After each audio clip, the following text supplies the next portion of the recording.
my soul. I live for you alone. Nous relisons encore notre passage d'hier, Colossiens 3, 5. Faites donc mourir les membres qui sont sur la terre, l'impudicité, l'impureté, les passions, les mauvais désirs et la cupidité, qui est une idolâtrie. C'est à cause plutôt de ces choses que la colère de Dieu vient sur les fils de la rébellion. En fait, la colère de Dieu ne vient pas sur nous parce que nous n'avons pas construit un ministère ou nous n'avons pas fait une puissante œuvre. Elle vient sur nous lorsque le vieil homme est encore dans nos vies, parmi lesquels vous marchiez autrefois lorsque vous viviez dans le péché. Ne mentez pas les uns aux autres, vous étant dépouillés du vieil homme de ses œuvres et ayant revêtu l'homme nouveau qui se renouvelle dans la connaissance selon l'image de celui qui l'a créé. Au verset 11, il n'y a ni grec, ni juif, ni circoncis, ni incirconcis, ni barbare, ni scythe, ni esclave, ni libre, mais Christ est tout en tous. Alléluia. Donc, comment faire la transition entre le vieil homme et l'homme nouveau? J'ai un schéma, je ne sais pas si tu arriveras à nous l'exposer. Donc, comment faire la transition entre le vieil homme et l'homme nouveau? Comment arriver à quitter le vieil homme ou l'homme nouveau? On a tous compris que le vieil homme, c'est notre nature de base, notre nature qu'on avait, une nature qu'on a revêtue à cause du péché d'Adam, une nature de péché. Mais on a compris aussi au travers de ces 2 jours que c'est une nature qu'on ne peut pas dompter du jour au lendemain. C'est une nature qu'il faut laisser. Mais pour laisser, il faut passer par une transition qu'on appelle la conversion. Alléluia. Et on a compris qu'avec l'apôtre Paul qui disait que c'était très difficile pour lui de se débarrasser de ce vieil homme. Le véritable combat de tout enfant de Dieu, c'est de vaincre la chair, c'est de vaincre le vieil homme, c'est d'étouffer le vieil homme, c'est d'handicaper le vieil homme, c'est de neutraliser le vieil homme. C'est ça notre vrai combat en réalité. Parce que si nous voulons combattre pour le succès, la réussite, plusieurs autres choses, nous allons nous essouffler sur la route. Parce que si notre homme intérieur n'est pas transformé, alors nous ne pourrons pas être efficaces pour tout le reste. Alléluia. Et je disais la dernière fois que le combat qu'on a mené n'est pas contre Satan et son armée. Principalement, c'est contre notre vieil homme. Si on arrive à dompter notre vieil homme, on aura vaincu Satan parce qu'il n'aura rien de lui en nous. Alléluia. Amen. Et ça, c'est très, très important. Toute personne qui aime Jésus va rester en train de faire ce combat-là tout le temps. Quand l'apôtre Paul parle, j'ai combattu le bon combat, vous savez, ce n'est pas le combat contre Satan et son armée. C'est le combat contre sa propre chair. C'est le combat contre sa propre chair. Amen. C'est le combat contre lui-même, son ancienne nature, le vieil homme. Alléluia. C'est pour ça que nous devons faire très attention. Il y a beaucoup de combats qu'un enfant de Dieu peut faire, mais ce ne sont pas les bons combats. Ce n'est pas le bon combat. Alléluia. Ce n'est pas le bon combat. Le combat, c'est de dompter ta chair. Le diable va tout faire pour que ton vieil homme revienne. Et beaucoup de chrétiens ont leur vieil homme fort en eux. Ils ont tout fait, mais le vieil homme a repris le dessus. Alléluia. Certains sont obligés d'être hypocrites dans leur marche. D'autres abandonnent la foi et retournent dans le monde. Mais d'autres restent encore à l'église, mais ils sont dans l'hypocrisie. Ce schéma-là nous montre 2 types de personnes. Celui-là, il est le vieil homme. Je l'ai mis en tant que vieil homme. Déjà, quand on voit son style, il est bien habillé, certes, mais sa posture montre un peu, quelqu'un qui veut frimer. Et l'autre, il a un peu les mains levées vers le ciel pour dire, Seigneur, voilà, je m'abandonne à toi. Donc, comment passer de cette personne à l'autre? La première étape, déjà, parce qu'on ne peut même pas parler, et ça, on va en parler. Je vais d'abord expliquer en résumé, puis on va rentrer dans les détails. La première étape, d'abord, c'est de recevoir Jésus-Christ dans son cœur. C'est là la première étape. Il n'y a pas de transformation de vieil homme à l'homme nouveau sans d'abord l'élément déclencheur, Jésus-Christ de Nazareth. Ce n'est pas lui que tout est possible. C'est pas lui que tout est possible. C'est-à-dire toute la Bible que nous lisons n'a aucune valeur sans que nous ayons reçu Jésus. N'a aucune puissance sans Jésus. C'est Jésus qui donne de la valeur à tout le reste. Donc la personne, cet homme-là, accepte Jésus dans son cœur. Après, quand il accepte Jésus dans son cœur, le fait d'accepter Jésus dans son cœur va produire quelque chose en nous, la repentance. La repentance. Moi, je me rappelle, lorsque je l'ai reçu, je me suis senti immédiatement sale. Comme quelqu'un qui était dans la boue. J'ai commencé à ressentir un grand esprit de culpabilité. Mais au début, je pensais que c'était la culpabilité, mais en fait, c'était un esprit de repentance. Je commençais à regretter toute ma vie passée. J'avais du dégoût pour tout ce que je faisais avant. Donc, Jésus-Christ en nous, accepter Jésus-Christ en nous, va produire en nous un esprit de repentance. Ensuite, la repentance va nous amener par la suite à l'étape 3, à nous dépouiller du vieil homme. À nous dépouiller du vieil homme. Et par la suite, quand on va se dépouiller du vieil homme, on aura envie de revêtir l'homme nouveau. Amen. Le dépouillement du vieil homme et le revêtir l'homme nouveau ne se fait pas en même temps. Il faut d'abord se dépouiller pour revêtir. On ne peut pas deux habits en même temps. Amen. Il faut d'abord se dépouiller pour revêtir. Donc quand on va se dépouiller du vieil homme, on va commencer à arrêter nos mauvaises habitudes, on va commencer à détester le péché, ainsi de suite. Et après, on va aspirer à l'homme nouveau. On va aspirer à ressembler maintenant à un chrétien, à un enfant de Dieu qui glorifie Dieu. Et c'est celui-là qu'on appelle l'homme nouveau, se revêtir de l'homme nouveau. Le verset qu'on a lu, nous en avons parlé tout à l'heure. Il dit, ne mentez pas les uns, au verset 9, les uns aux autres, vous étant dépouillés du vieil homme et de ses œuvres. Et, donc on dit et, ça veut dire que ce n'est pas simultané. Et, ayant revêtu l'homme nouveau qui se renouvelle dans la connaissance selon l'image qu'il a été que de celui qui l'a créé. Donc, on va revêtir par la suite l'homme nouveau. Donc, pour passer de là, Dieu, pour passer d'enlever nos cœurs, le cœur de pierre pour donner un cœur de chair, il faut ces 4 étapes. Pour l'acceptation de Jésus n'est pas forcément une étape en tant que telle. C'est un déclencheur en réalité. Amen. Si tu n'acceptes pas Jésus, tout le reste n'est pas possible dans ta vie. On va passer à la première étape dont j'ai parlé, accepter Jésus-Christ comme Seigneur et Sauveur. La parole de Dieu nous dit en Apocalypse 3:20, voici, je me tiens à la porte et je frappe. Si quelqu'un entend ma voix et ouvre la porte, j'entrerai chez lui et soupirerai avec lui et lui avec moi. Généralement, quand vous partez dans les profondeurs de cela, vous comprenez que ce n'est pas nous qui allons chercher Jésus. Amen. Si quelqu'un vient taper à ta porte, est-ce que c'est toi qui allais le chercher? Non. C'est lui qui est venu à toi. Ce n'est pas nous qui avons choisi Jésus. C'est lui qui nous a choisi le premier. Amen. C'est pour ça que des fois, quand vous lisez dans la Bible, il y a beaucoup d'appelés et peu de lui. Ça veut dire qu'on est tous appelés par Jésus en premier. On est tous appelés par Jésus en premier. Maintenant, la phase qui va être importante, c'est d'être élu. L'élection se fait, on participe à notre élection, mais on ne participe pas à notre appel. C'est-à-dire, ce n'est pas nous qui disons à Dieu, viens me chercher. Chacun de nous, on était en train de faire nos bêtises, nos vies.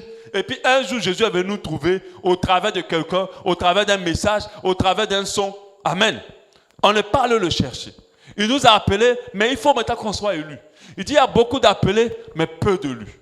Donc ça veut dire qu'il n'y a pas de déclenchement d'une transformation jusqu'à l'homme nouveau sans qu'il y ait acceptation de Jésus-Christ de Nazareth dans notre cœur. Alléluia. Et cette acceptation-là, ce n'est pas avec l'intelligence. Parce qu'il y a des gens qui réfléchissent, oui, les chrétiens ont raison. Quand je regarde, Jésus est venu avant Mahomet, mais pourquoi je vais accepter? Donc, leur acceptation est intelligente. Oh, mes parents sont chrétiens. Ok, donc moi je les suis. Intelligence. Ok, bon, quand je vois les chrétiens, ils ont un bon comportement. Donc, moi je vais être chrétien. Ah non, quand je viens à l'église, je peux me marier. Et puis Dieu a changé la vie de ma soeur, donc il va changer ma vie ou même changer la vie de mon frère. En fait, beaucoup acceptent Jésus par l'intelligence. L'acceptation de Jésus n'est pas une acceptation intelligente. Amen. Ce n'est pas une réflexion qu'on a mûrie et puis on s'est dit, bon, Jésus est bon, il faut que je l'accepte. Non. C'est quelque chose de surnaturel. Quand tu le reçois, toi-même, tu ressens qu'il y a quelque chose qui s'est passé. Il tape, mais quand lui tape, il ne force pas ton cœur. Il dit, je me tiens à la porte, je frappe. Si quelqu'un entend ma voix, quand il parle d'entendre, ce n'est pas une entente physique, c'est une entente du cœur. Si quelqu'un entend ma voix et ouvre la porte, il entend ma voix et ouvre la porte. Donc pour dire qu'il est là, il tape. Il se tient à la porte, il tape. Tu entends, tu sais que c'est lui qui est là. Parce qu'il a dit, lorsque tu entendras parler de moi, lorsque vous entendrez parler de moi, n'endurcissez pas vos cœurs. Tu entends sa voix et tu ouvres la porte. Alors il va rentrer. C'est à partir de là que maintenant ton processus d'aller vers l'homme nouveau va commencer à s'enclencher. Mais il y a certaines personnes qui expérimentent cela, mais après, ça ne va pas plus loin. Amen. C'est-à-dire que la seconde étape ne se déclenche pas dans le cœur réellement, parce qu'il n'y a pas de suivi, parce qu'il n'y a pas d'enseignement, parce qu'il n'y a pas de parole, parce qu'il y a l'orgueil, parce qu'il y a l'amour encore du péché qui est très fort, ainsi de suite. Et beaucoup. Il y a plusieurs personnes qui ont fait une expérience extraordinaire avec Jésus. Mais après, aujourd'hui, leur cœur est tout plat, comme s'ils n'avaient jamais accepté le Seigneur. Faites très attention. Alléluia. Dans tout, commence par accepter Jésus comme Seigneur et Sauveur. Ce n'est pas par ta propre force que tu l'acceptes. C'est lui qui vient à toi. Toi, tu n'as seulement que la disposition d'ouvrir ton cœur. Moi, je vous assure, quand je me vois comment je suis venu au Seigneur, je me dis sincèrement, si c'était moi-même là, je ne serais pas venu au Seigneur. Vraiment, c'était moi-même, je ne serais pas là. Parce que personne ne m'a parlé pour me convaincre clairement. Je suis quelqu'un qui a quand même une certaine intelligence. Donc, pour me convaincre, il faut être très calé. Personne ne m'a convaincu. C'est Jésus qui a frappé à mon cœur, qui m'a convaincu. J'ai senti quelque chose dont j'avais besoin. Il faut dire que j'ai cherché Dieu. Et j'ai cherché à combler un vide. Et j'ai senti quelque chose qui vient répondre au vide qui était dans mon cœur. Alléluia. Et j'ai accepté d'ouvrir ma porte. Et j'ai accepté de recevoir cette personne-là. Et quand je l'ai fait, ça n'a pas fait 2 jours. Le même jour, je suis parti, j'ai commencé à dire, il faut que je trouve une église. Il faut que je trouve l'église. Le même jour, j'ai pris ma petite Bible bleue, j'ai commencé à la lire, à commencer à connaître qui vient de rentrer dans mon cœur, là, c'est qui, à commencer à le connaître. Et le même jour, j'ai dit, il faut que je trouve une église. Et un jour, Dieu m'a amené dans un endroit où je n'avais pas l'habitude de partir et j'ai vu une église. J'avais pris un taxi et le taxi allait faire un grand détour et il s'est arrêté devant une église. Et le Seigneur m'a dit, tourne le visage. Quand je tourne le visage, je vois une église. Le lendemain, moi-même, je suis venu trouver le pasteur. Bonjour, pasteur. Oui, je voudrais venir à l'église. Il était étonné. Il dit, mais d'habitude, on va chercher les chrétiens. Maintenant, c'est eux maintenant qui viennent à nous. Amen. Ça qu'on aille les chercher. Et je suis resté dans cette église 3 ans et demi. J'ai appris beaucoup de choses dans cette église. Alléluia. Amen. Et c'était vraiment l'amour fou, la passion, beaucoup de choses dans mon cœur.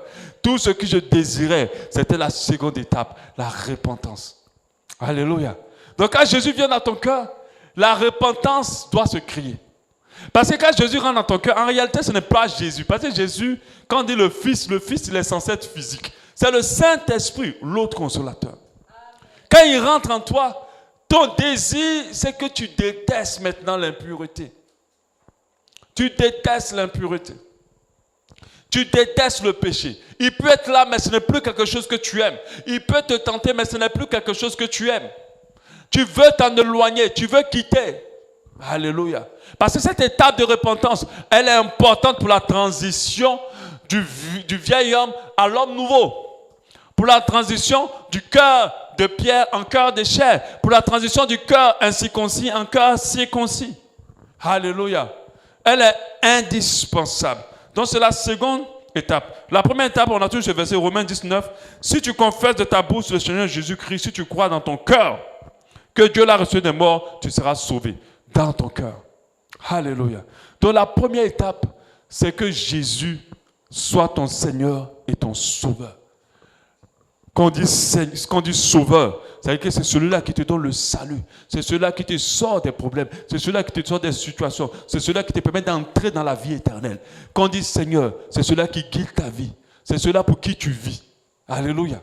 Seigneur, c'est-à-dire que tu es son employé. Quand on appelle quelqu'un Seigneur, c'est-à-dire on le sert. On le sert. Donc, c'est-à-dire on vit maintenant pour le servir. Amen. Donc, on est soumis à sa volonté. Donc, c'est pour ça que quand on fait la prière du salut, on dit aux gens de dire ces 2 mots, Seigneur et Sauveur. Parce que Jésus va te secourir, mais il est aussi, tu dois te soumettre à lui. Alléluia. C'est pour ça que la Bible nous dit, soumettez-vous à Dieu et résistez au diable et il fuira loin de vous. Il ne dit pas résistez au diable et il fuira loin de vous. Parce que beaucoup de chrétiens résistent au diable, mais ils ne se soumettent pas à Dieu. Amen. Soumettez-vous à Dieu. Donc faites de Jésus ton Seigneur. Vivre pour lui, alors tu sauras résister au diable. Amen. Donc la seconde partie, la seconde étape, c'est l'esprit de repentance. Lorsque nous avons Matthieu 4, 17, on dit dès ce moment, Jésus commençait à prêcher et a dit, son premier message c'est repentez-vous, car le royaume des cieux est proche. Repentez-vous, car le royaume des cieux est proche. Quand on parle de repentance, les gens se disent que se repentir, il prend une carte de repentance, c'est se détourner du péché. Mais ce n'est pas la définition que la Bible nous donne. Se repentir, ce n'est pas se détourner du péché. Ce n'est pas ça. Se repentir, c'est de changer d'avis. C'est de faire demi-tour. C'est-à-dire que tu marchais dans une voie, quand tu te repens, tu prends la seconde voie. Tu as dit oui, quand tu te repens, tu dis non. En fait, c'est un acte, ou bien c'est une situation extrême. C'est une situation volte-face. C'est-à-dire que dès que tu étais là, après quand tu repens, tu vas dans l'autre sens. Si ta vie était dans le sens du péché, était dans le sens de la chair, était dans le sens des envies, Quand tu te repens, elle change totalement. Alléluia. Amen. C'est pour ça que faites attention. Il y a une nuance entre confesser et se repentir. Parce que les gens se disent que quand je confesse, c'est que je me suis repenti. Ce n'est pas pareil. Confesser, c'est d'avouer son péché, de reconnaître qu'on a fait, mal fait. Mais repentir, c'est maintenant d'avoir ce désir dans le cœur d'abandonner. C'est pour ça que la Bible dit, celui qui avoue ses transgressions et les délaisse, obtient miséricorde. Donc, ça dit, il confesse et il se repent. Amen. Et les délaisse, obtient miséricorde. Alléluia. Donc, se repentir signifie plutôt de changer d'avis. Donc la véritable repentance va créer en nous ou entraîner en nous un changement de comportement, un changement de fonctionner. Quand vous lisez la Bible, l'homme nouveau et le vieil homme et l'homme nouveau sont constamment présentés. Avant, après, avant, après. Alléluia.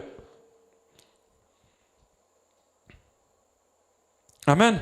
Changement d'attitude. Acte 26, 20 nous dit, j'ai annoncé qu'ils devaient se repentir, se détourner vers Dieu. Se tourner plutôt vers Dieu en adoptant une manière d'agir qui confirme leur changement d'attitude. En adoptant une manière d'agir qui confirme leur changement d'attitude. Donc, c'est un changement complet. Changement d'avis. Changement de vie. Alléluia. Amen. Changement d'avis, changement de vie. La Bible nous dit, celui qui cache ses fautes ne réussira pas. Mais celui qui les reconnaît et les abandonne est pardonné. Proverbe 28, 13. Acte 17, 30. Dieu, sans tenir compte des temps d'ignorance, annonce maintenant à tous, à tout homme, à tout lieu, qu'il est à se repentir. Alléluia. Tout homme, à tout lieu, qu'il est à se repentir. Mais qu'est-ce qui crée la repentance en nous? Qu'est-ce qui crée la repentance en nous? Comme je l'ai dit tout à l'heure, la repentance est créée par l'Esprit de Dieu en nous. Alléluia. Si tu n'as pas l'Esprit de Dieu, je t'assure, tu vas faire des choses et tu ne vas même pas te sentir dérangé. Si l'Esprit de Dieu ne travaille pas ton cœur, tu vas faire des choses qui ne glorifient pas Dieu et ça ne va pas t'embêter. Ça ne va pas te déranger. C'est lui qui crée en nous, qui produit la repentance en nous. Qui produit la repentance en vue du fait pour que nous soyons dignes du salut. Repentez-vous quand le royaume de Dieu est proche. La repentance doit produire des œuvres dignes de repentance en nous. Alléluia. Matthieu 3, 8 nous dit, produisez donc du fruit digne de la repentance. Alléluia. Donc c'est un changement d'avis. C'est un changement de comportement. C'est surtout un changement de cœur. Un changement de désir. Amen. Quand Jésus rentre en toi, c'est la première chose qu'il crée en toi. Et cet esprit de repentance, nous devons le garder jalousement. C'est pour ça que la Bible dit n'attristez pas le Saint-Esprit. Si tu passes ton temps à attrister le Saint-Esprit, à un moment, tu ne vas plus ressentir cet esprit de repentance.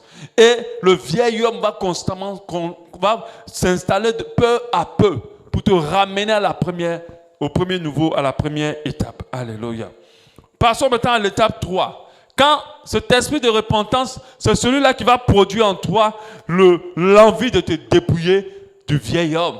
Amen. Parce que quand il est créé en toi, tout ton désir, c'est de dire, je ne veux plus être comme avant. Je ne veux plus continuer à faire ça. J'étais dans une relation amoureuse de fornication, j'arrête. Je regardais des choses, j'arrête. J'avais des fétiches, je les fais brûler. J'avais ceci, j'abandonne. Amen. Mais qu'est-ce qui va te donner la force de tout ça? C'est l'esprit de repentance. C'est l'esprit de repentance qui va t'aider à te dépouiller du vieil homme. J'étais colérique, je dois me maîtriser. Même si je m'emporte, je dois comprendre que je ne dois pas continuer à m'emporter. Je dois travailler à ne plus m'emporter. Je dois éviter ça. Même si je garde des rancunes habituellement, dès que ça commence à être dans mon cœur, je refuse de garder rancune. Parce que là, c'est le vieil homme. Je dois me dépouiller de ça. Parce que l'esprit que j'ai maintenant n'aime pas ça. N'est pas à l'aise avec ça. Et est attristé quand je hais. Et est attristé quand je pêche. Alléluia. Amen. Je change de voie. Avant que je marchais là, je marche maintenant là. Je ne fais plus ce que je faisais avant. Alléluia. Donc, nous avons ce fameux verset, notre passage de base, Éphésiens 4 au verset 20. À une partie dit, c'est en lui que vous avez été instruits à vous dépouiller, eu égard à votre vie passée, du vieil homme qui se corrompt par les convoitises trompeuses et à être renouvelé dans l'esprit de notre intelligence. Donc, nous devons nous dépouiller du vieil homme. C'est l'esprit de repentance qui va nous amener à nous dépouiller du vieil homme. Mais comment se dépouiller du vieil homme? La parole de Dieu ne nous dit pas, oh, venez, on va prier pour vous. Parce que je chasse l'esprit d'impudicité, je chasse l'esprit de ceci. D'autres pensent que c'est comme ça qu'ils sont libérés de l'impudicité. D'autres pensent que c'est comme ça qu'ils sont libérés de la colère. Non. Amen. Amen. Moi, je suis venu à Christ, on n'a jamais fait de prière de délivrance pour moi. Mais beaucoup de choses sont parties. Amen. D'autres pensent que tant qu'on n'a pas prié pour les délivrer, ils ne peuvent pas être libérés. Ce n'est pas vrai. Amen. Si le Saint-Esprit rentre en toi, il ne cohabite pas avec d'autres esprits. Les autres vont partir. Il va créer en toi un esprit, un désir de ne plus vouloir continuer. Parce que si je prie pour toi que je chasse l'impôt d'impudicité, si tu ne repens pas, cet esprit est là. Ce n'est pas par la prière qu'on va chasser la cupidité en toi. Ce n'est pas par la prière qu'on va, ou l'imposition des mains, qu'on va te libérer de l'ivrognerie, ou de l'excès de table, ou de la jalousie, ou des choses mauvaises. Amen. C'est par le Saint-Esprit. C'est par la puissance du Saint-Esprit. Quand le Saint-Esprit rentre en toi, c'est lui qui affaiblit toutes ces choses qui étaient si fortes en toi. C'est pour cela qu'il faut collaborer avec l'Esprit de Dieu. C'est pour cela qu'il faut être à l'écoute de cet esprit. Le challenge d'un enfant de Dieu véritable qui aime Dieu, c'est de pouvoir développer une sensibilité au Saint-Esprit. Alléluia. Quand tu es sensible au Saint-Esprit, il t'assure, il y a des choses où tu n'as pas besoin qu'on te dise, tu le sauras. Tu sauras. Amen. C'est vrai que tu peux passer par des temps tellement difficiles qui te poussent à faire des choses qui ne glorifient pas Dieu. Mais je t'assure, tu vas te relever vite. Parce que l'Esprit de Dieu va te montrer son mécontentement. Tu vas ressentir dans ton cœur que l'esprit que tu portes là est mécontent. Alléluia. Ce n'est pas par tes capacités. Ce n'est pas par la force de quelqu'un. Quand un homme de Dieu, j'ai prié pour elle, elle était libérée de la sirène des eaux. J'ai dit, il ne sait pas ce qu'il dit. Parce que ce n'est pas par la force d'un homme qu'on libère quelqu'un. C'est par la puissance du Saint-Esprit. Mais le Saint-Esprit ne peut pas intervenir dans ta vie sans la parole de Dieu. Alléluia. Sans la parole de Dieu. Parce que la parole de Dieu est sa base pour te libérer. Alléluia. La parole de Dieu est sa base pour te libérer. Donc, pour se dépouiller des œuvres, c'est de détecter d'abord les œuvres. Pour ceux qui le peuvent, quand vous allez rentrer à la maison, prenez une feuille ou bien avec votre téléphone. Dites avant. Et puis vous mettez qui vous étiez avant. Avant. Parce que des fois, on ne fait pas le bilan, on ne réalise pas qu'on est encore presque comme avant. Ou des fois même pire qu'avant. Avant, c'est-à-dire qu'on me connaissait dans ma partie de... On dit que lui, elle n'est pas encore chrétien là. Comment j'étais? Qu'est-ce que j'aimais? Qu'est-ce que je faisais? Qu'est-ce qui me liait? Et puis tu écris. Parce qu'il y a d'autres qui pensent qu'ils ont fait cette transition, mais la transition, c'est même pas faite. Parce qu'ils sont comme avant. Amen. Et tu dois détecter ce que tu as été avant. Et tu dois regarder maintenant. Qu'est-ce qu'il y a encore là? C'est là que tu vas te dépouiller du vieil homme. Parce que le vieil homme, il n'est pas pareil partout. Il n'est pas pareil. Là où tu es faible, moi je peux être fort. Là où tu es fort, moi je peux être faible. Chacun de nous a ses forces et ses faiblesses. C'est pour ça que la Bible nous dit, soutenez-vous les uns les autres. Supportez-vous les uns les autres. Amen. Chacun de nous a ses forces et ses faiblesses. C'est pour ça qu'il ne faut pas condamner l'autre. Toi, tu n'es pas faible dans l'impudicité, certes, mais tu es faible dans la calomnie. Amen. Péché, c'est péché. Il y a d'autres qui sont là pour juger les autres. Mais eux, ils sont faibles dans tel domaine. Mais toi, dans l'autre, tu es plus faible. Péché, c'est péché. Peut-être que l'autre est très colérique. Toi, tu es très calme. Mais toi, tu as un problème avec la convoitise. Péché, c'est péché.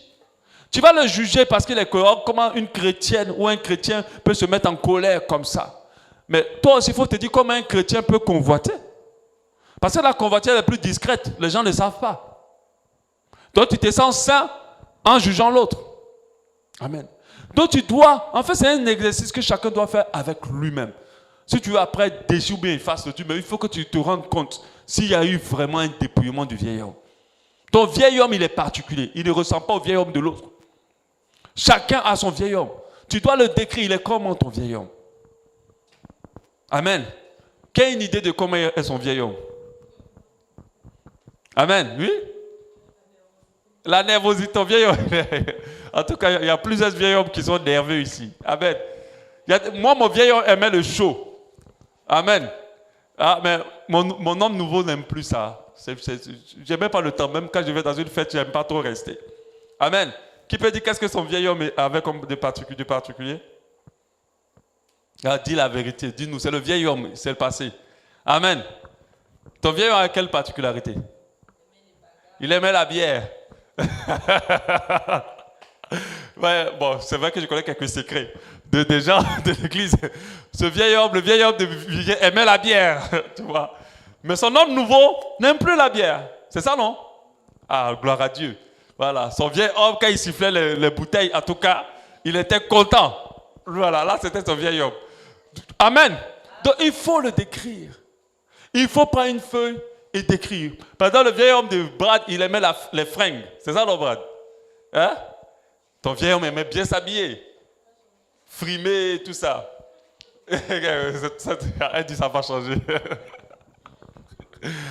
C'est toi qui le juge maintenant. On a dit qu'on ne juge pas, là. On a dit qu'on ne juge pas. Mais je sais que le vieil homme de Brad, le premier jour que j'ai vu Brad, j'ai dit, waouh, ce gars-là, ce païen-là, il est exceptionnel. Amen. Fringué jusqu'à... avec une culotte, avec des baskets et tout ça, là, la démarche. Ah non, tu dis non. Ce gars-là, il ne marche pas sur le sol, là, à cette allure-là. Amen. Ça, c'était le vieil homme. Parce que le vieil homme aimait taper à l'œil. Amen. Et chacun a son vieil homme. Il faut le définir. C'était le vieil homme aime beaucoup critiquer. Critiquer. Il ne voit rien passer. Il doit parler. Il y a d'autres vieil homme aime beaucoup manger. Excès de table. Amen. Ton homme nouveau doit faire le régime. Amen. Amen. Excès de table. Excès. Tu manges jusqu'à le ventre pointe seulement, mais tu forces. Excès de table. Ça, c'est le vieil homme. Donc, tu dois comprendre que ce n'est pas par ta force. Si ce n'est pas par ta force, tu vas toujours retomber. Parce que c'est ce que d'autres ne comprennent pas. Toujours. Oh, j'ai tenu 1 mois, après je retombe. 2 mois, après je retombe. Non, ce n'est pas par ta force. C'est par sa puissance. Alléluia. La puissance du Saint-Esprit. Alléluia. Que nous arrivons à faire mourir le corps du péché. Que nous arrivons à faire mourir le vieil homme en nous. Alléluia. Regardez ce que Hébreux 12, 1 à 2 nous dit. Il dit, nous donc aussi, puisque nous sommes environnés d'une si grande nuée de témoins, rejetons tout fardeau et le péché qui nous enveloppe si facilement. J'étais en train de dire que le vieil homme, c'est pas quelque chose de... Ce n'est pas une partie, ce n'est pas notre nature, une nature qu'on chasse rapidement. Il dit, le péché qui nous environne si facilement. Pour nous faire comprendre que c'est un combat perpétuel jusqu'à ce que Jésus revienne. Parce que dès que tu ne veilles pas, le péché il prend toute la place. Amen. C'est pour ça que Jésus nous a donné un secret excellent pour nous dépouiller du vieil homme. Il a dit, veillez et priez, afin que vous ne tombiez dans la tentation. L'esprit est bien disposé, mais la chair est faible. Il dit que tu as un bon esprit, hein. Tu as reçu le Saint-Esprit. Mais comme tu ne veilles pas et tu ne pries pas, tu es en train de revêtir de nouveau le vieil homme. C'est pour ça qu'on appelle les chrétiens charnels. Ils ont le Saint-Esprit, mais ils vivent par la chair. Amen. Ils ont le Saint-Esprit, mais ils vivent par la chair. C'est ce qu'on appelle les chrétiens charnels. L'autre synonyme, c'est les vieilles folles. Amen. Ils ont le Saint-Esprit, mais ils vivent par la chair. Ils n'ont plus la machine qui produit le péché. Mais ils continuent à vivre par la chair. Ils sont en train de ramener leur vieil homme. Et s'ils ne font pas attention, ils risquent de perdre l'esprit. Parce que c'est pour ça que la Bible dit, n'éteignez pas l'esprit. Amen. Donc Jésus dit, veillez et priez. Les gens prient, mais beaucoup ne veillent pas. Veiller, c'est de faire attention. Attention à ce qu'on regarde. Attention à ce qu'on écoute. Attention à nos compagnies. Attention à ne pas commencer. Il y a des choses qu'il ne faut pas commencer. Attention à un élément qui est très important que Dieu m'a dit. Il m'a dit la curiosité. Il dit le diable utilise la curiosité pour ramener beaucoup en arrière. Beaucoup en arrière. Il dit la curiosité est une âme redoutable du diable. Des fois, tu n'as même pas envie de pécher, mais tu veux juste savoir ce qui se passe derrière la porte. Et c'est là que tu tombes dans le péché. C'est que tu es disposé, tu es bien rempli, tu n'es pas faible. Mais parce que tu veux savoir, c'est là que tu tombes dedans. Curiosité. Et la curiosité a ramené beaucoup en arrière. Veillez et priez. Toi, ne sois pas curieux. Tu n'es pas obligé de tout savoir. Tu n'es pas obligé de tout comprendre. Tu n'es pas obligé. Le monde dans lequel nous vivons, c'est le monde des écrans. Téléphone, tablette, Internet, ainsi de suite. Et c'est un monde dangereux parce qu'il use de la curiosité pour ramener le vieil homme. Amen. Donc faisons attention. Il a dit veillez et priez. Fais attention. Si tu commences déjà à fréquenter quelqu'un, elle n'est pas chrétienne, elle t'attire un peu, il faut veiller. Éloigne-toi de cette personne. Si tu ne t'éloignes pas, tu seras fort spirituellement, mais au petit à petit, ton vieil homme va prendre le dessus et tu vas tomber.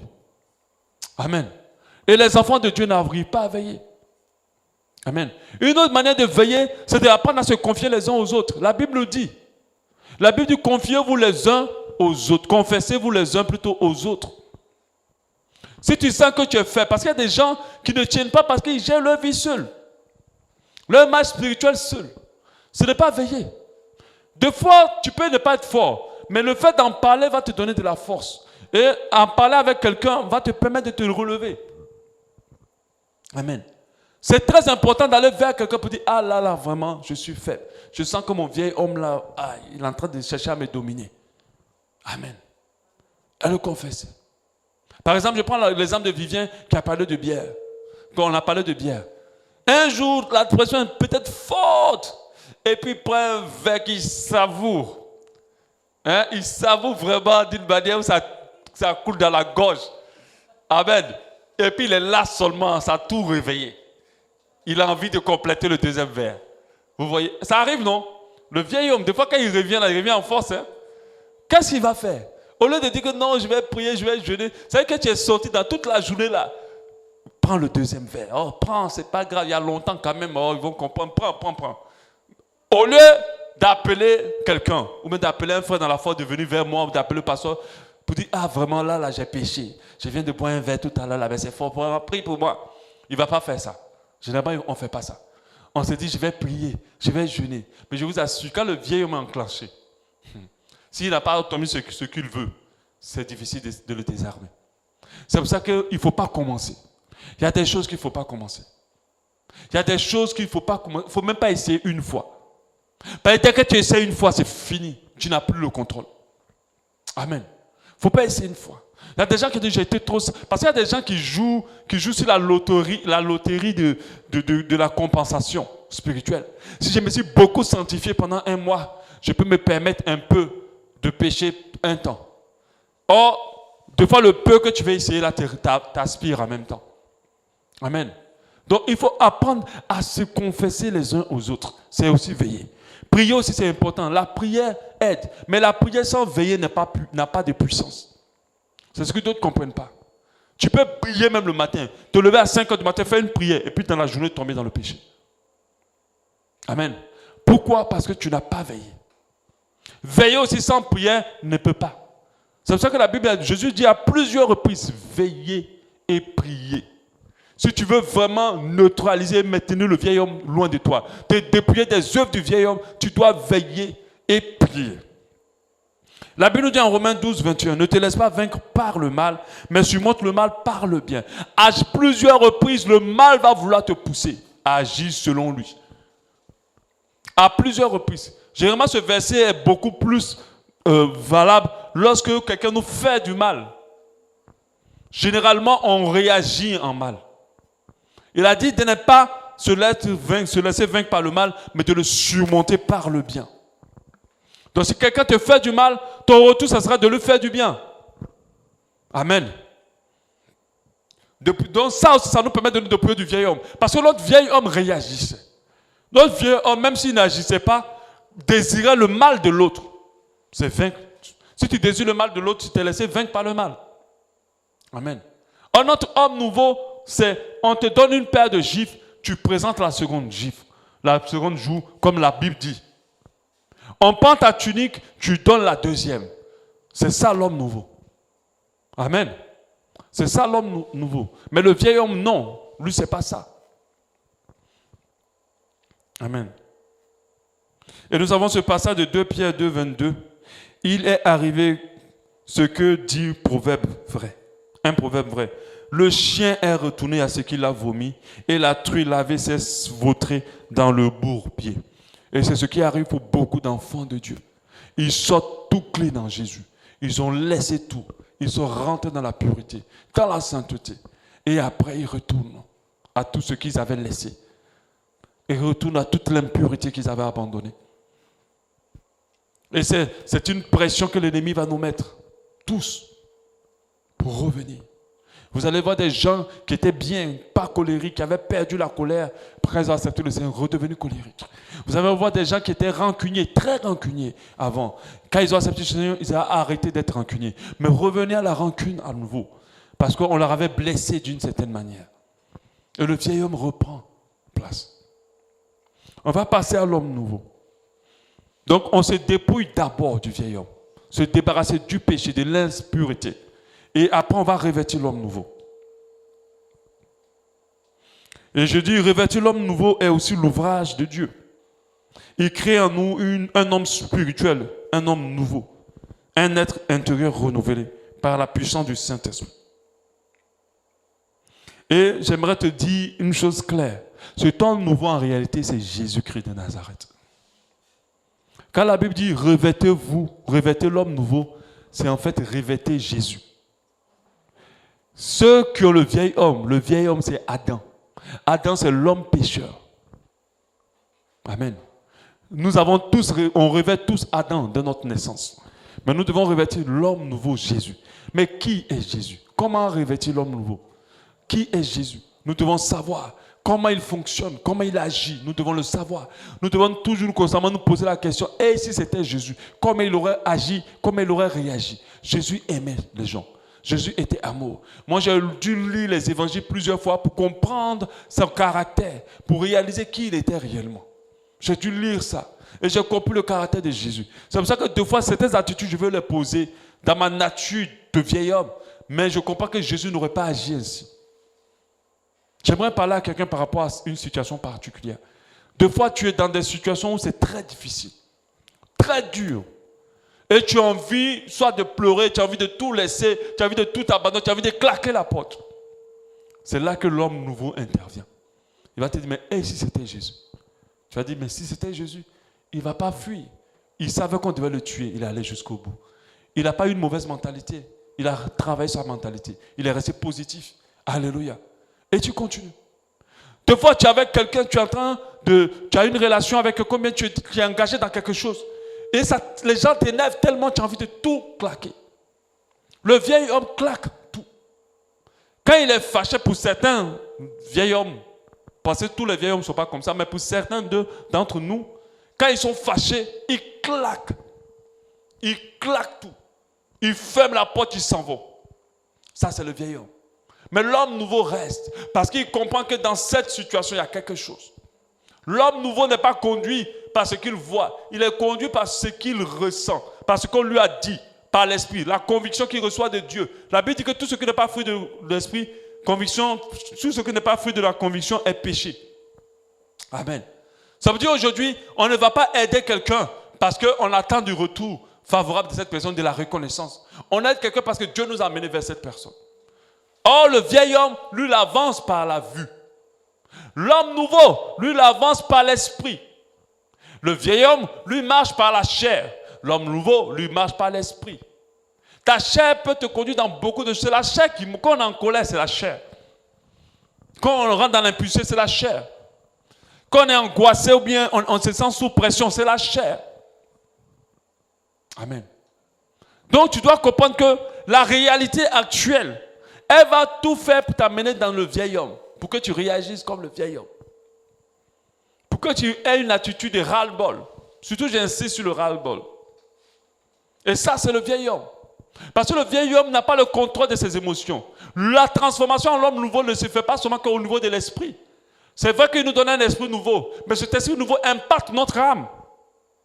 Pour que notre âme ne nous guide plus, mais que notre esprit, le Saint-Esprit, notre esprit renouvelé nous conduise. Amen.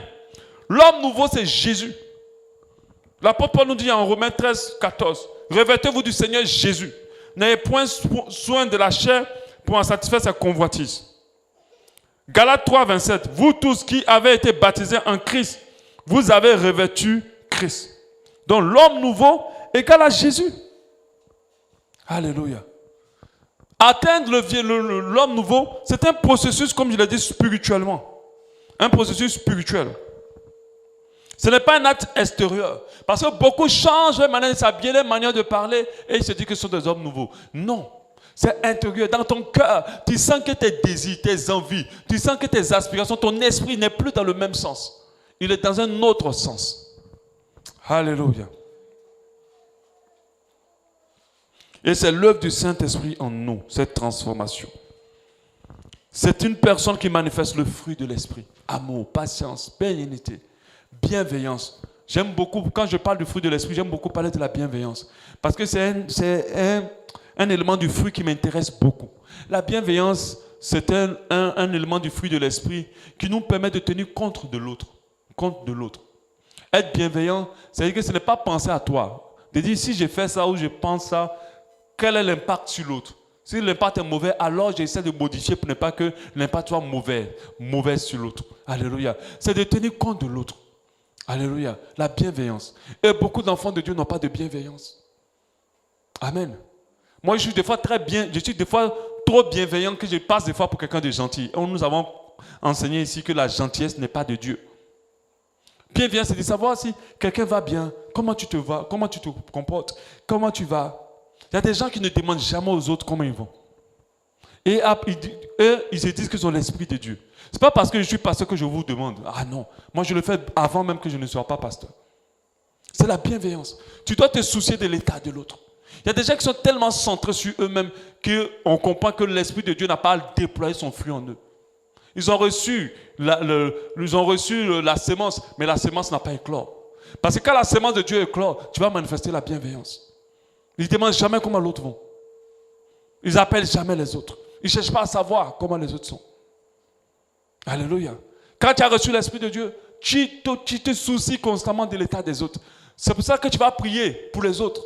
Je ne prie pas pour vous parce que je suis votre pasteur. Je priais déjà pour les gens au début de ma foi. J'avais toujours une liste de prières où j'écrivais le nom des personnes. Même tu ne m'as même pas expliqué ton problème. J'ai vu seulement ton problème. Je ne te dis pas. Tu es dans ma liste et je prie pour toi. C'est ça la bienveillance. Et je continue jusqu'à aujourd'hui quand je me lève le matin. Tous les problèmes que j'ai vus autour de moi sont des sujets de prière immédiatement. Alléluia. Mais tu es tellement centré sur toi, tellement centré sur ce que tu veux, que tu n'as pas compris que l'homme nouveau se soucie des autres. Regardez Jésus. Jésus, il ne partait pas vers les gens pour qu'ils lui donnent. Il était venu donner. Il a dit, je ne suis pas venu pour être servi, je suis venu pour servir. C'est pour ça qu'on fait très attention. Il y a des gens qui pensent qu'ils ont revêtu l'homme nouveau, mais ils sont très loin de l'homme nouveau. L'homme nouveau, c'est quelqu'un de simple, quelqu'un de humble. C'est quelqu'un qui aime son prochain. C'est quelqu'un qui n'est pas susceptible. C'est quelqu'un qui supporte les autres. C'est quelqu'un qui laisse le premier tomber les affaires de mésentente. C'est quelqu'un qui met l'autre à l'aise. C'est quelqu'un qui sait prendre soin de l'autre. C'est quelqu'un qui est une aide pour les autres. Je ne suis pas comme ça parce que je suis pasteur. C'est comme ça que je fonctionne depuis. Amen. Mais nous, aujourd'hui, on est dans un monde où les gens sont centrés sur leur vie. De telle sorte que le vieil homme, l'homme nouveau n'est pas totalement déployé dans leur vie. Amen. Et il doit manifester le fruit de l'esprit. L'homme nouveau, c'est Jésus-Christ de Nazareth. C'est lui que nous devons revêtir. C'est lui que nous devons revêtir. Nous devons constamment revêtir Jésus. Et pour mieux veiller à cela, c'est face à chaque situation, nous devons nous positionner. Vous savez, à force d'être habitué à se soucier de comment Jésus aurait agi, naturellement, lorsque vous sortez de ça, quelque chose se déclenche en vous pour dire, tu as mal fait. Mais si vous n'êtes pas habitué à ça, parce qu'il y a des gens qui ont toutes les raisons pour justifier leurs attitudes, mais ils n'ont pas compris que Dieu n'est pas dedans. Alléluia. Sérieusement, je reviens encore sur un truc important. Les gens qui vont être sauvés, j'insiste là-dessus, je ne sais pas pourquoi j'insiste dessus, sont en très peu nombre. Alléluia. Le royaume des cieux, c'est la persévérance, c'est les violents. Je le dis à ceux qui sont là actuellement. Amen. Ne regardez pas autour de vous. Accrochez-vous au Seigneur. La Bible dit les prostituées vous dévanceront dans le ciel. C'est pour ça que ne jugez, ne condamnez personne. Celui qui est mauvais aujourd'hui peut être mieux que toi le jour où le Seigneur va arriver. Alléluia. Donc, il ne faut pas condamner. Je l'insiste dessus pour que nous rentrons dans une persévérance. Pourquoi je sens dans ce temps-ci un esprit d'assoupissement très fort, mais qui est rempli d'un esprit de découragement. Je le ressens fortement dans la foi, dans le cœur de beaucoup. Alléluia. Accroche-toi à Jésus. N'abandonne jamais. Accroche-toi. C'est ceux qui finiront la course qui auront le salut. C'est pour ça que ce message, il est important pour toi. Si tu te rends compte qu'il y a encore une partie du vieil homme qui a réussi à passer là-bas, ramène-le en arrière. La Bible dit les choses anciennes sont passées. Il dit toute chose devient nouvelle.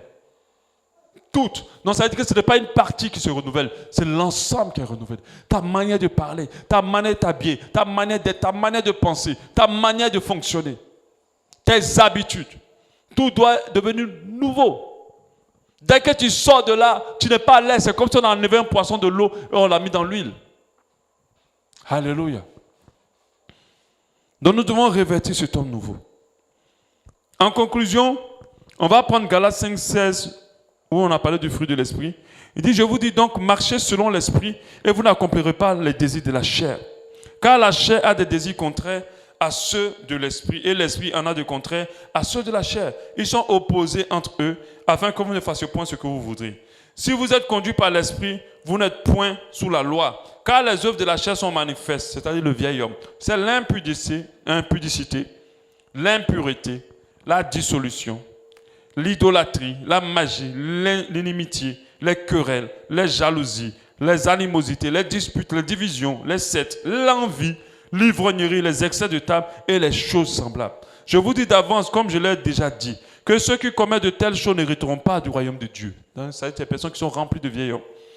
Mais le fruit de l'esprit, c'est l'amour.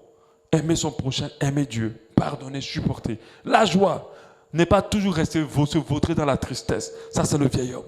Le vieil homme aime, quand tu as d'attitude de vieil homme, aime toujours afficher ce qui ne va pas. Quand tu ne vas pas, tu ne fais pas semblant. Quand ça ne va pas, tu montres vraiment que ça ne va pas. Ça, c'est le vieil homme. Un enfant de Dieu doit être toujours joyeux. Des fois, je suis là sur le cette vous ne pouvez pas imaginer de voir ce que je vis. Mais je sais qu'il faut que je dégage toujours la joie du Seigneur. Alléluia. La joie du Seigneur doit être toujours mon partage. Alléluia. Très important. Amen. Il faut être toujours joyeux. Il faut toujours être souriant. C'est très important pour un enfant de Dieu. Très important. Qu'un enfant de Dieu soit toujours souriant. Il dégage la joie. Il dégage le bien-être. Quand on approche un enfant de Dieu, on doit être à l'aise. Mais tu es enfant de Dieu, mais ton visage est tout enfermé. Le fruit de l'esprit, la joie. La paix. La paix déjà dans ton cœur, mais la paix aussi dans tes relations avec les autres. La patience, apprendre à attendre. Alléluia. La bonté. Parce que ton vieil homme, il est impatient. Ton vieil homme ne sait pas attendre. Et c'est parce que tu es impatient que le vieil homme est en train de te conduire dans beaucoup de choses. Un enfant de Dieu sait que si la promesse tarde, elle s'accomplira certainement. Il reste patient. La bénignité ou la bienveillance. Voilà, bénignité, c'est être bon envers les gens. La bienveillance, c'est être bien ou bon envers les gens. La fidélité. La douceur. La parole de Dieu dit que votre douceur soit reconnue de tous. Douceur. Et la tempérance. Tempérance, c'est la maîtrise de soi. Prendre le contrôle sur ses émotions, prendre le contrôle sur ses désirs. Alléluia. Sur ses envies. Il dit, ceux qui sont en Jésus-Christ ont crucifié la chair avec ses passions et ses désirs. Ont crucifié la chair avec ses passions et ses désirs. En fait, ont crucifié le vieil homme. Amen. Si nous vivons par l'esprit, marchons aussi par l'esprit. Alléluia. Nous allons nous arrêter là, nous allons prier. Voilà.